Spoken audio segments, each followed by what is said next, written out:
Ignition sequence start. 6, 5, 4, 3, 2, 1, 0. Liftoff. We have a liftoff.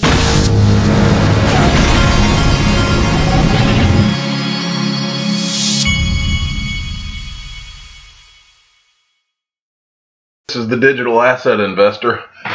This week we have enjoyed quite the nice bull jog, and I call it bull jog because that's exactly what it is. This is not a bull run yet. It could turn into a bull run, and I believe that it will turn into a bull run sooner rather than later.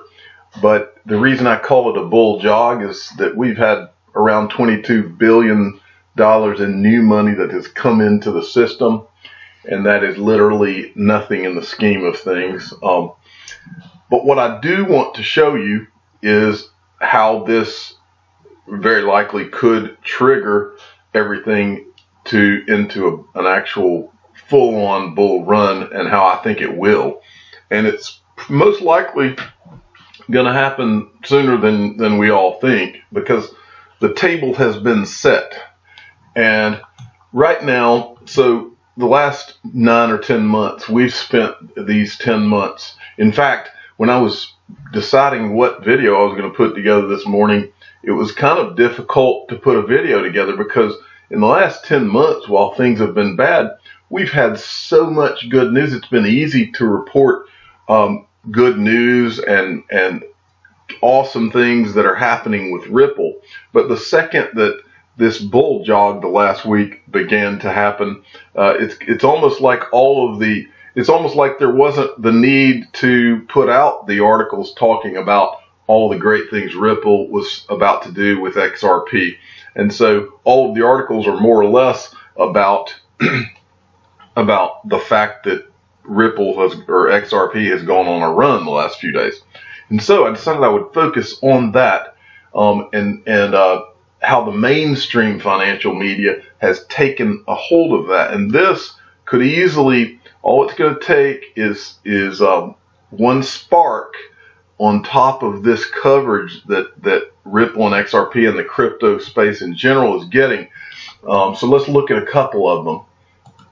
The first one is Bloomberg. I think I showed you this yesterday, but I just wanted to illustrate to you that all of these mainstream financial outlets are they're not just talking about cryptocurrencies now, they're talking about Ripple and XRP specifically. And they had it in the title of this Bloomberg article. Then on CNBC, of course, CNBC has to put a negative slant on everything having to do with cryptocurrencies, but they put beaten down cryptocurrency, XRP surges 80% in 24 hours. As long as they decided to title this article this way, I want to put things in perspective for you with the way that CNBC and some of these outlets try to present what Ripple has gone through in the last 10 months.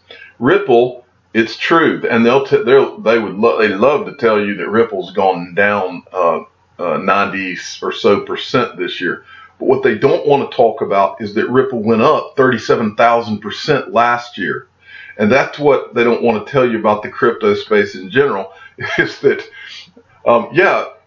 the pullbacks in the crypto space, they can be 90%. But you can't compare that to the stock market, because if the stock market went down 90%, it's Armageddon. But in the crypto space, when you've had thousands of % gains and then you pull back 90%, that's nothing. I mean, so it's kind of it's so disingenuous to the way that they present these things. If you're going to say we went down 90%, then say what happened before that, because that gives a more accurate picture to people, and it doesn't look quite as scary when you look at it through that prism. But anyway, moving along, I'm wanting to illustrate the point that all of these mainstream news outlets are picking it up. And this is what happens before every bull run, is that there's a domino effect of different major news agencies that are in finance. They start talking about it, and then something sparks the mega bull run each time. This is from Market Watch. Crypto surge adds $25 billion to market value in broad-based Friday rally. XRP coin explodes, gains as much as 75%. And then this one I love. This is the next one here is from Forbes. And man, these ads, these pop up. One day we're not going to be facing all these pop ups anymore. The Forbes article, the way that they word this is hilarious. For those of us that are in the Ripple and XRP community, this is a hilariously worded article in my opinion, because they title this like they've just discovered something, and they're almost like they've discovered it, and here now they can tell us all about it. Ripple XRP is almost 50%, is up almost 50% in 24 hours. And this is the funny part, on exciting new feature. So, and what they're referring to, for those of you that don't know, is they're referring to the announcement that XRapid, which is Ripple's product that uses XRP, is going to go. It was announced this week by one of the people at Ripple that it was going to go live within the next month. But we've been talking about XRapid and how it was going to go live this year for the last 10 months. Forbes has just discovered this. Now, how long has Forbes been around covering the financial news? It's disgraceful that some YouTuber is informing people more, but that's the world we live in now. Just because they've been around for a long time doesn't necessarily legitimize them as far as what they're telling people. You've got to use your common sense, your gut, and do your own research, because a lot of these news outlets out in the world for many, many years have had agendas that don't have to do with the truth. I'm not saying that they're intentionally slanting the truth here, but I'm saying that in general, many news outlets they have agendas that are different from that vary from the truth from time to time, and we don't know who owns all these huge media companies and who runs what and what kind of meetings they have before they put out articles. I have no meeting. My meeting involves me. I put together my meeting, and I put this together because I believe Ripple and XRP are going to change the entire world. And so I do my own research, and I lead myself with common sense and my gut, and it's done me right for many years. And so, but back to my point, all of these mainstream news outlets are picking all of these things up now. It's going to be one flashpoint. It's going to be one thing that triggers this from what I keep calling a bull jog into a full-on bull run for XRP. One of the things that could very likely do it was in an article that I saw this morning from CoinDesk. SEC moves to make decision on VanEck SolidX Bitcoin ETF proposal. Now, we've been talking about this for months now. The SEC keeps coming out, and they keep putting off the decision as to whether to approve some of these Bitcoin ETFs. But this past week, there was an article that was run where I think her name was Hester Pierce, maybe, from the SEC. She had basically come out in an article and scolded her colleagues at the SEC, is the way I read it, saying that they need to, I think she said they need to get out of their helicopters and start in so many words, start approving some of these Bitcoin ETFs. And the way I read it, what she was saying is, yes, we're going to run into problems in this market, but we confront these problems as we go, but we need to approve this because we don't want to be left behind. That's the gist of what I read. And so this article is about how the first line says the SEC announced Thursday that it has begun proceedings to decide whether to approve the proposed Bitcoin exchange traded fund. This is just a matter of time. I've told you all along, it's just a matter of time. And then the second you get a Bitcoin ETF, you're going to start getting ETFs that have Litecoin, XRP, Bitcoin Cash, Ethereum. you're gonna see packaged investment products that you can't even imagine that will come out of this. And then when this thing hits its full stride, you'll see derivatives, any kind of investment vehicle that Wall Street can package will be packaged with cryptocurrencies and digital assets. And that's just the way this works. And eventually, the same thing that happened with real estate and the internet boom, it'll all snowball until we eventually end up in a bubble. But those of you that are just discovering this, do not let them tell you that digital assets are in a bubble. We are at $222 billion in a market cap. That's not even, Wall Street hasn't even blown on cryptocurrencies yet. That's coming, and it's coming sooner than you think. Wall Street's first exchange opens in November. They are opening an exchange. Don't believe me? Go Google it. It's called Backed. Okay, I wanted to finish this by talking about baseball and persistence. I have told, I've got a lot of new listeners, but I feel like I want to tell some of the newer people this. And if you've heard this before, you can stop the video now, but I'm going to tell it really quickly. When I was growing up, my father made me memorize a quote. Okay, I'm going to show you the quote in a second. Baseball is one way that I'm applying this quote to teaching my sons how to become the most productive and successful people in life that they can be. I have a 12-year-old and a 6-year-old.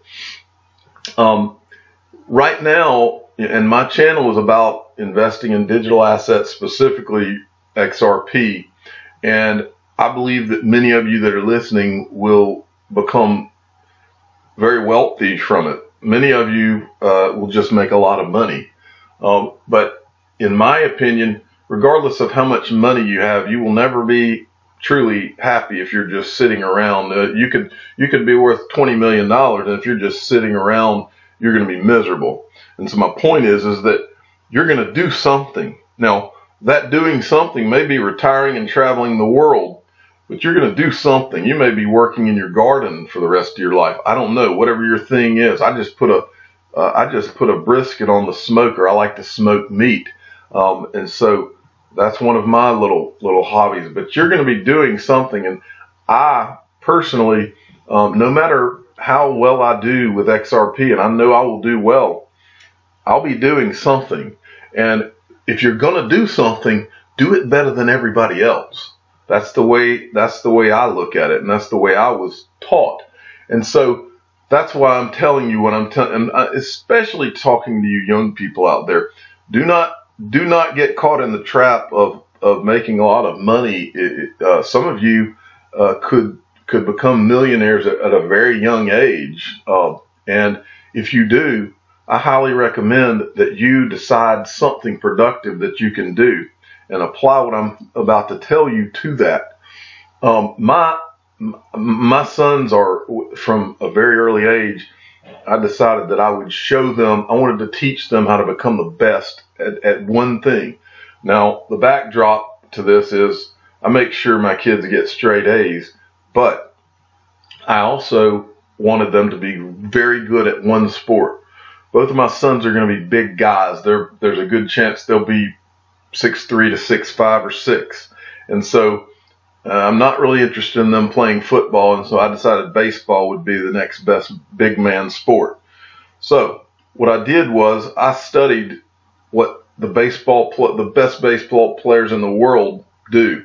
And what I came to was one simple conclusion, and that is that they do it more than anybody else from a very young age. They swing at more balls, they field more ground balls, and that's the one common thread that I came up with.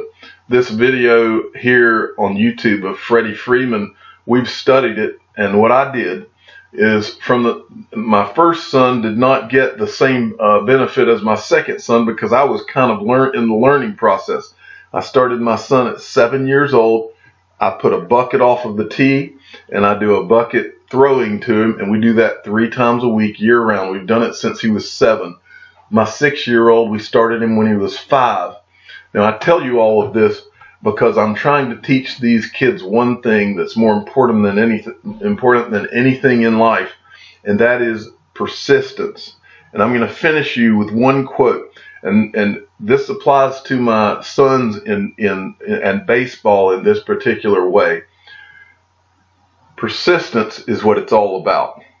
And I tell my sons all the time when we're hitting, when I'm taking them hitting, I tell them, look, you guys may not be the most natural athletes in Georgia, but by the time, which is where I live, but by the time you're in high school, I can promise you that both of you will have hit more baseballs than anybody in the state of Georgia, maybe in the United States, and you will have fielded more ground balls, probably more than anybody in Georgia and probably more than anybody in the United States. And that's our simple goal. But I'm here to tell you that that goes for everything in life. And so I'm going to finish with a quote. My father made me memorize this quote when I was a kid. And there are people that listen to my channel right here who have told me they've taken this quote, because I've shown this quote before.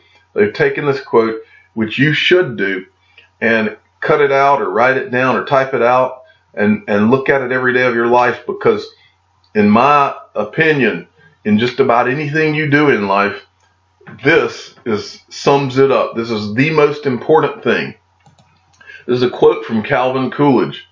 Nothing in the world can take the place of persistence. Talent will not. Nothing is more common than unsuccessful men with talent. Genius will not. Unrewarded genius is almost a proverb. Education will not. The world is full of educated derelicts. Persistence and determination alone are omnipotent. The slogan "Press On" has solved and always will solve the problems of the human race.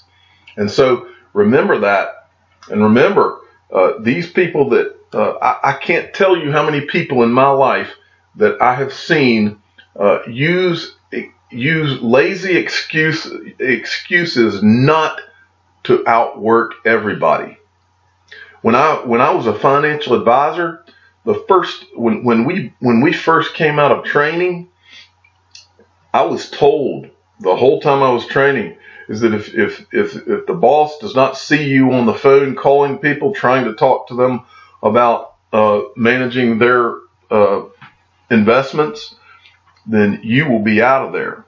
And they literally, this is a true story, they literally had a printout of how many phone calls that everybody in that office was making on a weekly basis. And we would have a meeting every week, and they would go over the printout and they would read out the names on that list and who had the most phone calls that they made. And guess who was at the top of that list every single week? Yes, the digital asset investor. And I refused not to be at the top of that list, because life's a competition, and the people that win are not the naturals. It's not the people that wake up and they're the fastest or the smartest or the this. It's not the people with born gifts. It's the people who keep on going at it and go at it harder than anybody else, and they don't ever stop. I've told my sons, growing up, I watched a lot of, growing up, I saw a lot of kids get in fights and different things like that. And I've told my sons, I said, look, avoid fights at all costs. Always defend yourself. Avoid fights at all costs, though. But don't ever get in a fight with a guy who isn't going to stop. Because if the guy, I've seen people fight who you're going to either have to knock out or kill. But if you approach life with that kind of a vicious attitude, you cannot be stopped. And those are powerful personalities. Well, thank you for listening. I am the digital asset investor. I'm not an investment advisor. This is for entertainment purposes only. If you have not gotten your Ledger Nano S, all of this is for nothing if you do not have the Ledger Nano S and you are not storing your digital assets safely. Thank you for listening, and have a good weekend.